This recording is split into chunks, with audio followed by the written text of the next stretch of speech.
L'origine de la collaboration entre Naval Group et Centrale, c'est une longue histoire si je puis dire, dans la mesure où il y a eu de nombreux projets collaboratifs entre les deux structures. Depuis maintenant, disons 3 ans, on a mis en chantier donc la création d'un laboratoire commun de manière à travailler sur un axe orienté fabrication additive. Donc la collaboration est installée effectivement depuis un certain temps entre Naval Group et Centrale Nantes. Elle constitue une opportunité assez formidable pour Naval Group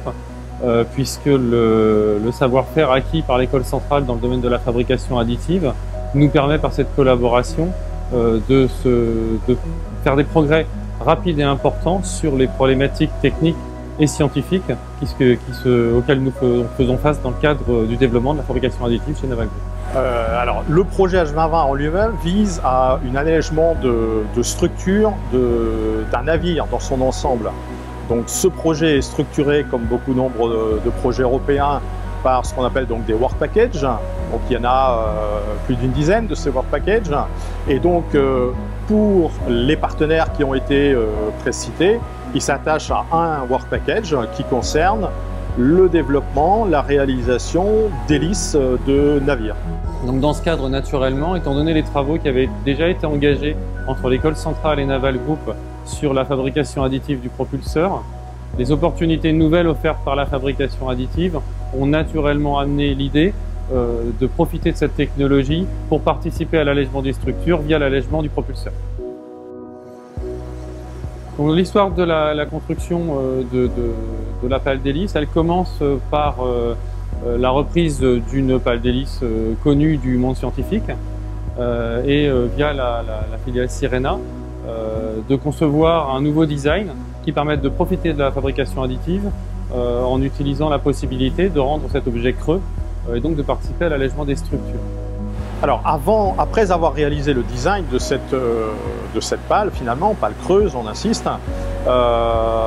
et avant d'avoir la réalisation effective de la pale, il y a toute une batterie de tests à réaliser de manière à s'assurer de la qualité finalement des réalisations, des matériaux que l'on dépose, des analyses métallurgiques, des caractéristiques mécaniques, etc. Une fois acquise la faisabilité sur le plan métallurgique et la certitude que la matière déposée serait de bonne qualité par rapport aux matériaux de référence, puisqu'on est sur un nouveau procédé, l'école centrale a procédé à un certain nombre de tests sur la complexité géométrique et la faisabilité de cette complexité géométrique,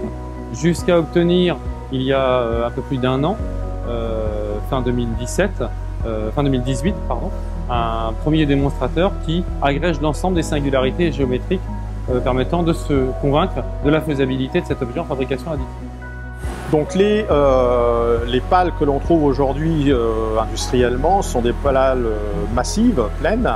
Donc l'intérêt de fabriquer une pale creuse, il y a un certain nombre d'arguments, c'est-à-dire qu'à iso-conception, on va être capable d'abord d'utiliser moins de matières premières, c'est un premier souci économique. On va avoir une pale qui sera à iso-dimension, moins massive, donc qui va nécessiter aussi moins d'énergie pour entraîner cette pale et donc le navire. Donc là-dessus, il y a aussi un aspect écologique quelque part. Donc voilà principalement Après, il y a d'autres argumentaires comme les problématiques de vibration qu'on va mieux maîtriser avec ce type de technologie. Donc voilà les quelques arguments pour l'aspect innovant autour de ces pales creuses. La fabrication additive au service des pales d'hélice, ça effectivement ouvre une nouvelle dimension qui est le creux au concepteur de propulseurs, donc un nouveau domaine d'optimisation qui permet à la fois effectivement de réduire le bruit rayonné et les vibrations sur les pales, mais également d'améliorer l'efficacité globale du propulseur et donc in fine de réduire la consommation en fuel du navire et d'avoir donc un impact environnemental abaissé. Alors la première pale donc a été réalisée à une échelle réduite, à un tiers de l'échelle réelle, puisqu'il faut savoir que le dimensionnement de l'hélice, c'est une hélice qui fait 6 mètres de diamètre, donc première pale, premier essai, 1 mètre de hauteur, ou de hauteur, oui on va dire, avec un mode de programmation donné. ne va pas rentrer dans les détails du mode de programmation. Et puis, donc l'an passé, 2019, réalisation d'une nouvelle pale, à cette fois-ci 1,5. Donc au-delà de l'échelle, il y a aussi et principalement le mode de programmation qui a évolué, principalement pour les aspects de maintien du métal liquide en fusion pour la santé matière, et puis également pour la fermeture donc, de la pale au-dessus de la cavité. Au-delà des essais mécaniques donc, en fatigue, on arrive au terme de ce projet Ramsès concernant le